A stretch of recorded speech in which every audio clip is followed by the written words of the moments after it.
Few regions in the world feel as remote and mysterious as China's western frontier. Here, desert landscapes and snow-capped mountains meet ancient Silk Road towns and Buddhist monasteries. For travelers, this part of China offers a chance to witness the traditions of the Tibetan and Uyghur communities, follow historic trade routes, experience nomadic ways of life, and traverse some of the most dramatic scenery in the country. I traveled to China independently for more than a decade, on several occasions, and in this video I visit some of the most beautiful and interesting places in its remote western provinces. From the desert oasis of Dunhuang to the monasteries and pilgrimage sites of Lhasa and Xiahe.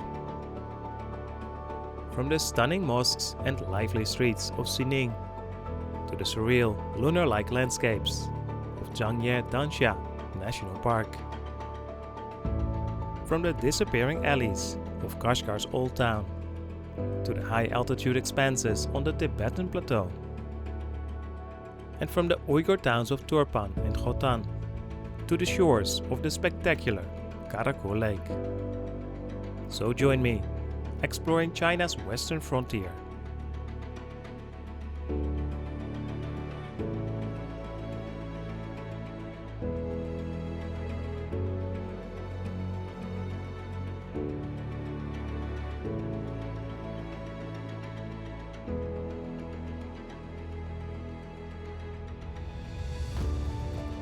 We begin our journey in the small village of Xiahe, nestled in the mountains of Gansu province, near the edge of the Tibetan Plateau.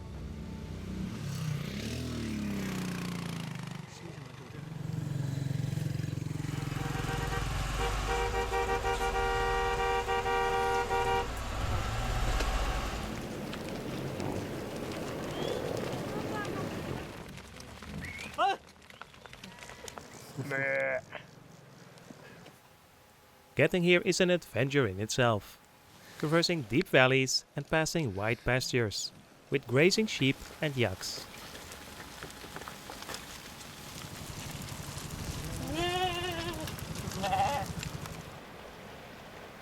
Often nicknamed as Little Tibet, Xiahe provides our first encounter with Tibetan culture and daily life.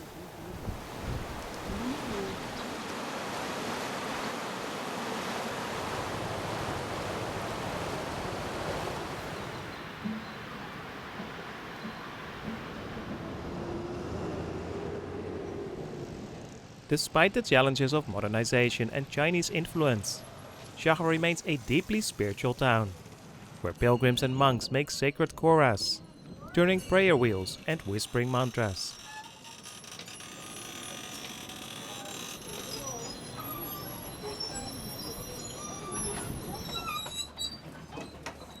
Chora is a combination of pilgrimage and meditative practice. It forms an integral part of Tibetan Buddhism.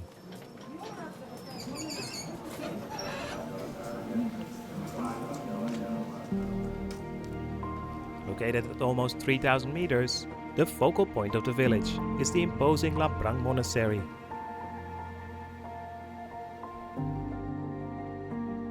Originally built in the early 18th century, this sprawling complex was home to one of the largest Buddhist monastic universities.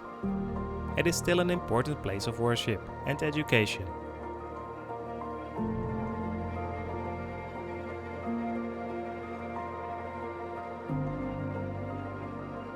We pass the intriguing city of Linxia, home to a large Hui Muslim community, and continue our way northwest through Gansu province.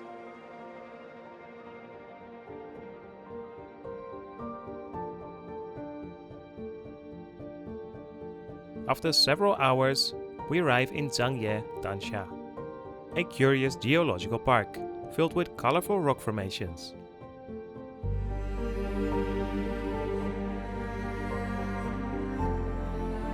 Its lunar-like landscape of mountains, pillars and ravines varies so much in color that the park is often called the Rainbow Mountains of China. It was formed over the course of millions of years, the result of constantly changing sedimentation and erosion.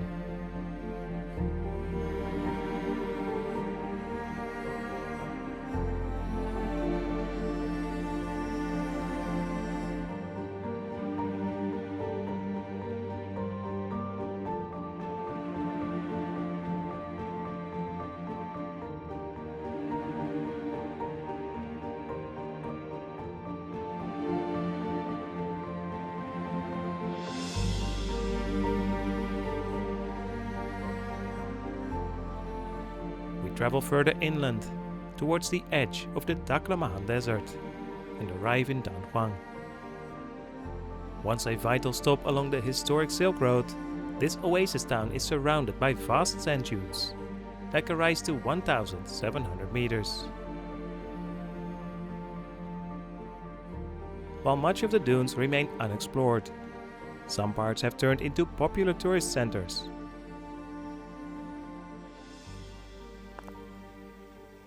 Here, people take part in all kinds of outdoor activities, and perhaps unsurprisingly, can briefly walk in the footsteps of explorers and traders that traversed this region for centuries.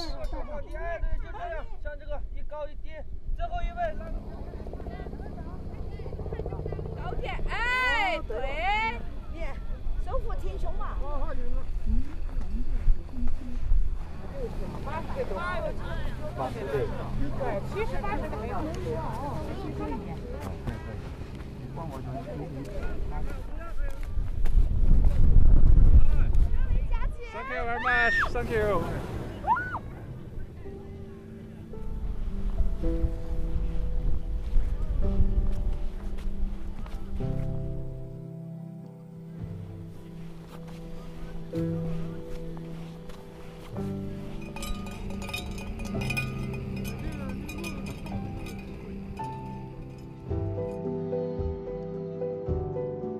We make a brief stop in Xining, the capital of Zhangye province and a major gateway to Tibet. Preparing for the long train journey to Lhasa, we wander the streets and are surprised by the contrasts. From modern shopping malls and beautiful mosques, both old and new, to intriguing alleys with appealing restaurants and food stalls.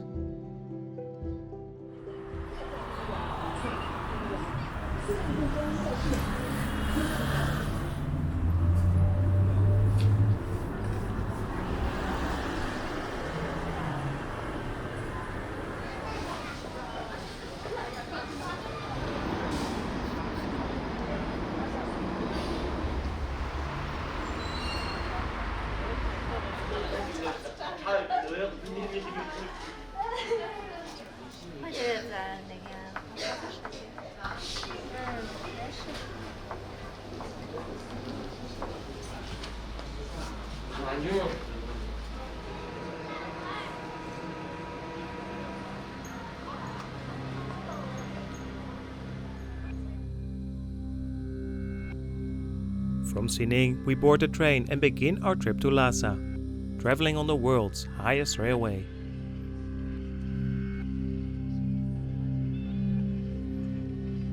Traversing the roof of the world, this remarkable engineering feat overcomes permafrost, high altitude conditions, and extreme weather to connect Tibet with the rest of China.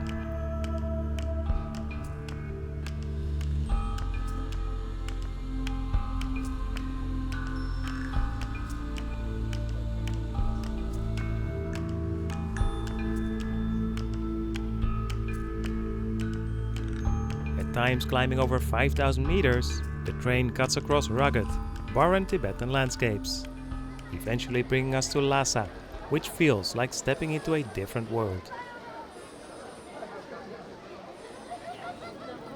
The first views of the magnificent Potala Palace are truly unforgettable. This is the historical seat of the Tibetan government and former winter residence of the Dalai Lama, the spiritual leader of the Tibetan people, who now lives in exile in India. Tibet has had a tumultuous history, dating back to the 7th century, with periods of independence and occupation by Chinese and Mongolian dynasties.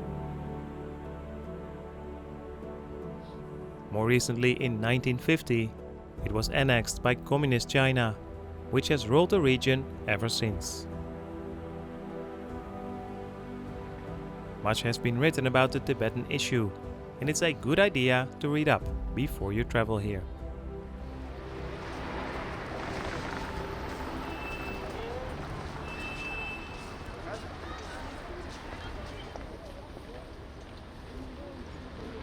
A good way to start exploring Lhasa is by joining pilgrims making a traditional kora, as they walk around the Potala Palace, turning prayer wheels and mumbling mantras.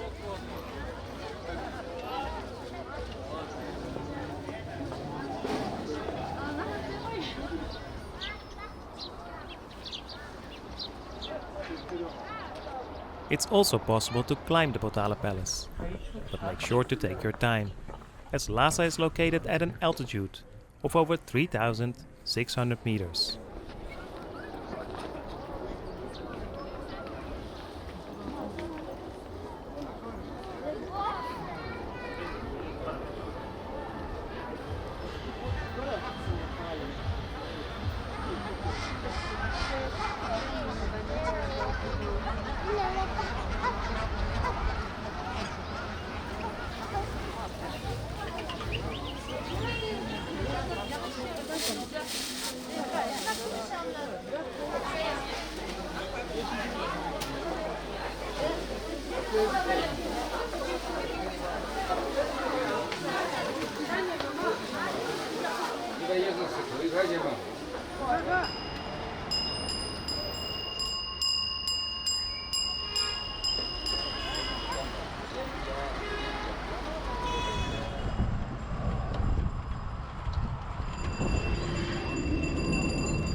Outside the main city, we visit two of the largest and most important monasteries in Tibet, Drepung and Sera. The latter is famous for the daily debating session, where monks discuss philosophical and religious topics inside of their courtyards.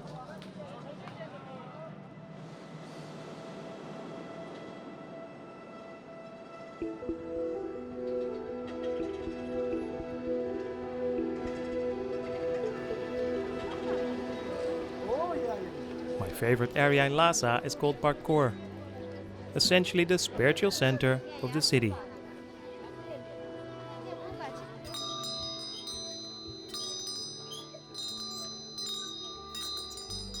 Countless pilgrims walk around the Yokhang temple, where they perform prostration, a ritual meant to purify negative thoughts and bad karma.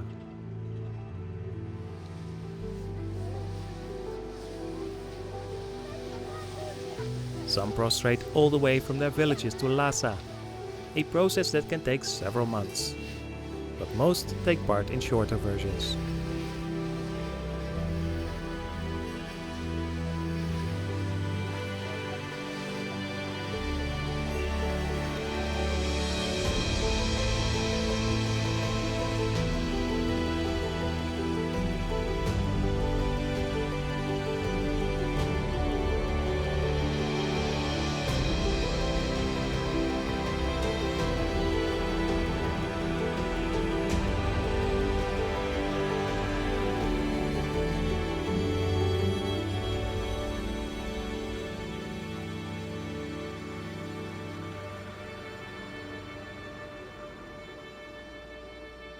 Visiting Lhasa and other parts of Tibet comes with restrictions for foreign travelers, as it's required to be part of a guided tour.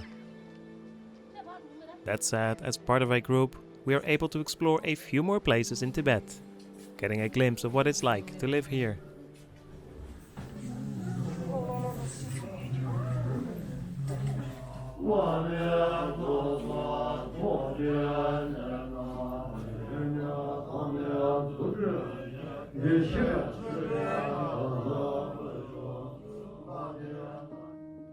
Located 40 kilometers from Lhasa, Ganden Monastery is one of the great three Gelog universities, together with Sera and Trepung.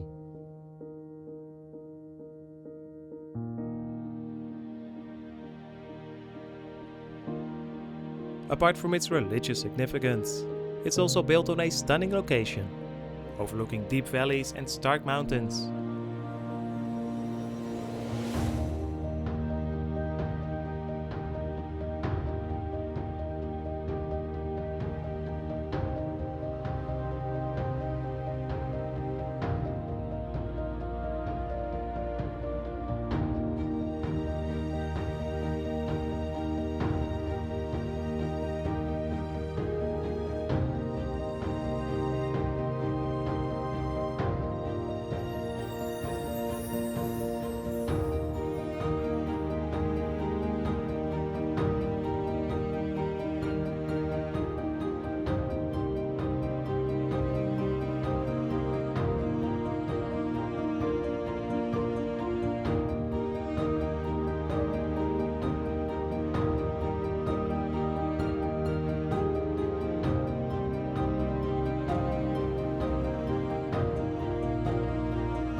We drive deeper inland, through spectacular landscapes of glaciers and frozen lakes, to arrive in Shigatse, the second largest city in Tibet. Shigatse is home to an impressive historic fort and the Tashi Lwonpo monastery, founded in the 15th century by the first Dalai Lama.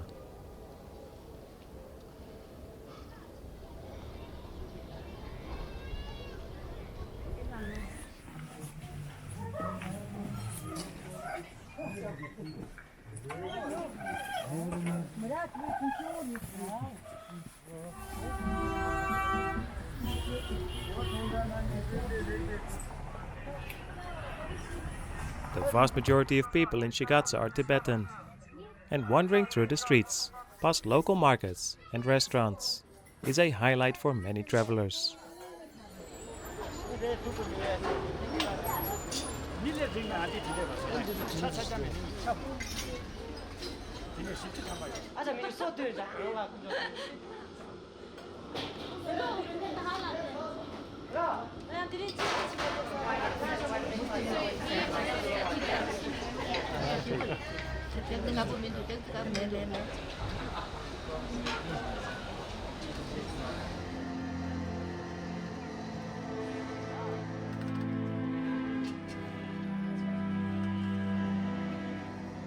Please note that the area around Shigatse was recently hit by an earthquake, causing severe damage and loss of life.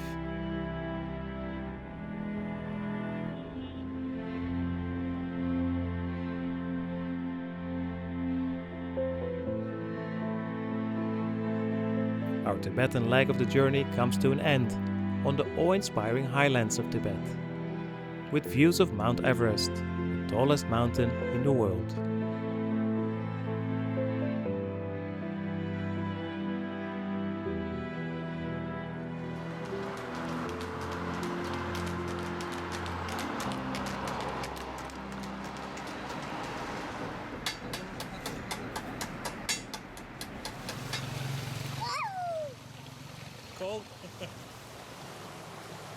Our next destination lies in Xinjiang, China's most western province.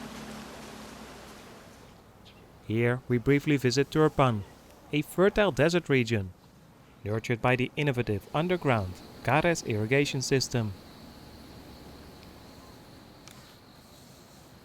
Set among beautiful vineyards, we find the historic Emin minaret, reflecting the city's Islamic heritage and its role on the ancient Silk Road.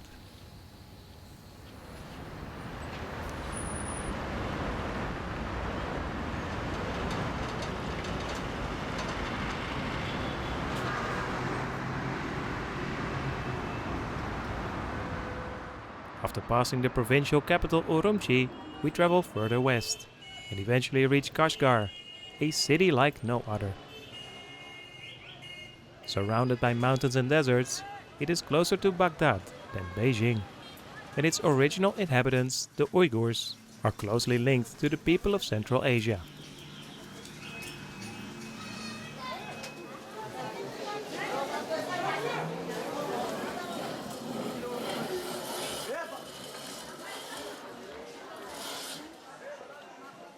It was also an important hub on the historic Silk Road and has been at the crossroads of cultures and religions for over 2 millennia.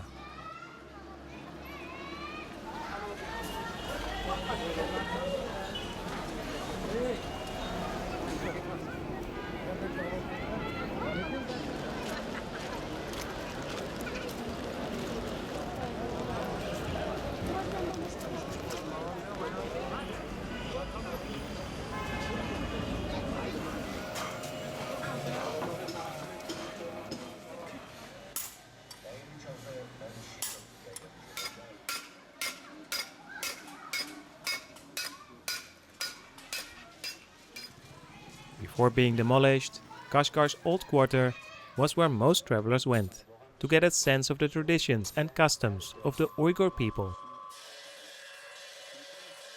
This was where craftsmen had been working for generations, creating beautiful silverware, textiles, handicrafts and other things. The narrow alleys in these remaining pockets of Old Town were filled with activities and charm, and you could spend hours, if not days here, just soaking up the atmosphere.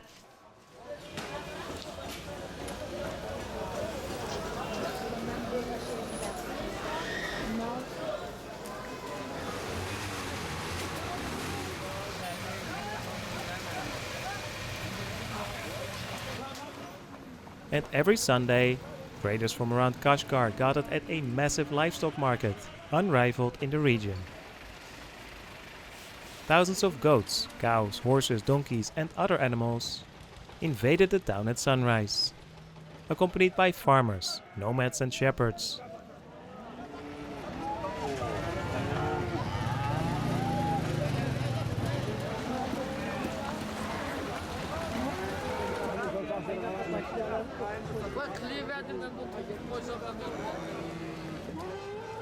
It was a fascinating sight that could easily be the set of a movie.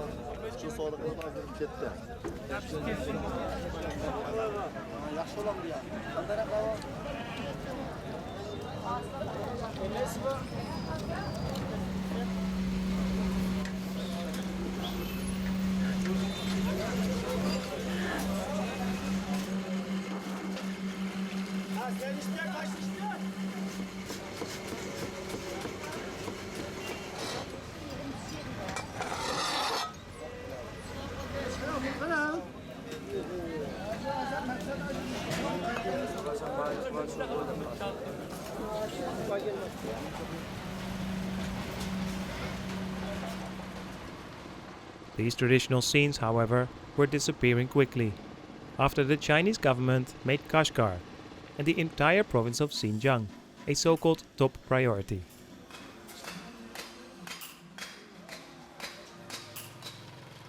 In recent years, around 1 million, mostly Uyghur people, have been detained in what the Chinese government calls re-education camps, a development that has been condemned around the world.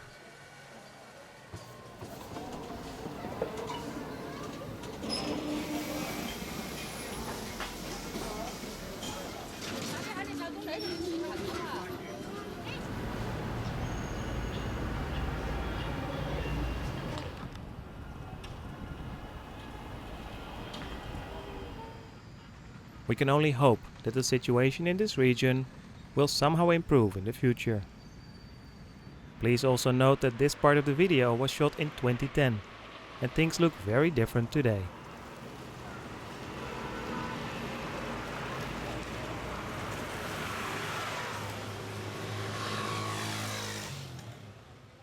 We leave the streets of Kashgar behind and follow the southern Silk Road to reach Hotan, another major center for the Uyghur people.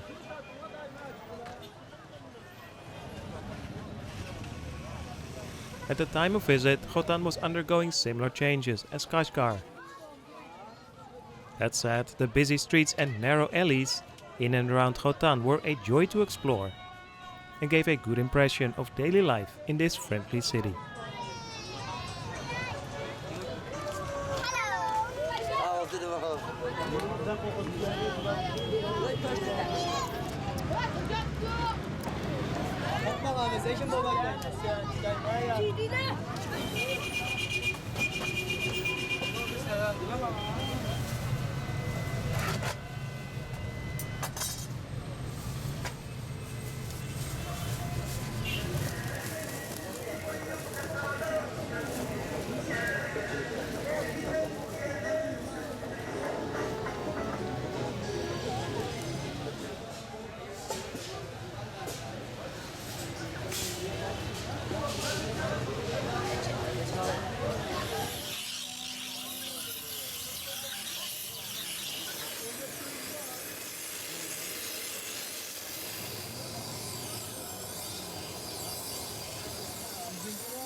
Hotan was an important hub on ancient trading routes, and its history dates back several millennia.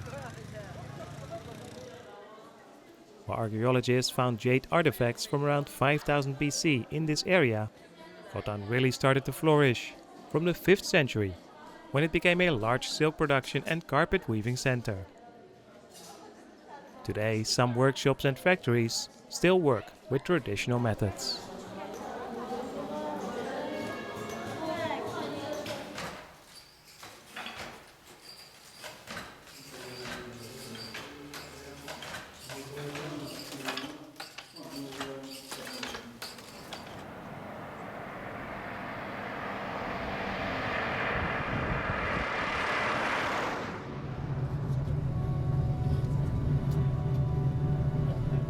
We finish our travels at the shores of the stunning Karakul Lake. Close to the border with Tajikistan and with a mostly Kyrgyz population, this place feels more like Central Asia than China. Although located at almost 3,700 meters, Karakul is still dominated by two mountains that reach nearly 8 kilometers high, Mustaq Ata and Mount Kongur.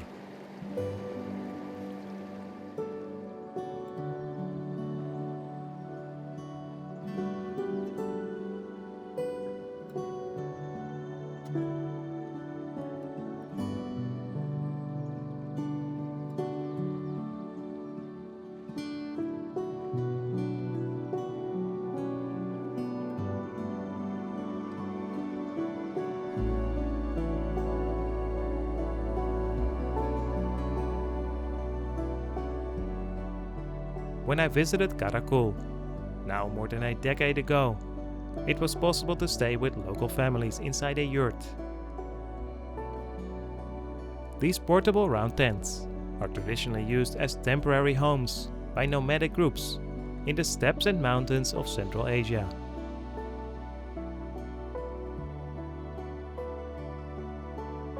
After a dinner of bread and fresh goat meat, lights went out quickly, as people could only use a minimum amount of electricity, having to rely on solar energy year-round.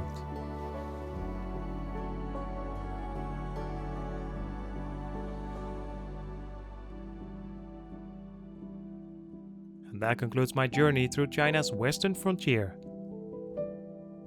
I realize I have only scratched the surface, and you could spend months, if not years, discovering this remote but fascinating part of the country. Yet I still hope this video gave you some travel inspiration, or at least provided a glimpse into this incredible region. If you enjoyed this video, please leave a comment and like. It really helps the channel. Thanks for watching, and I hope to see you again next time. Travel safely.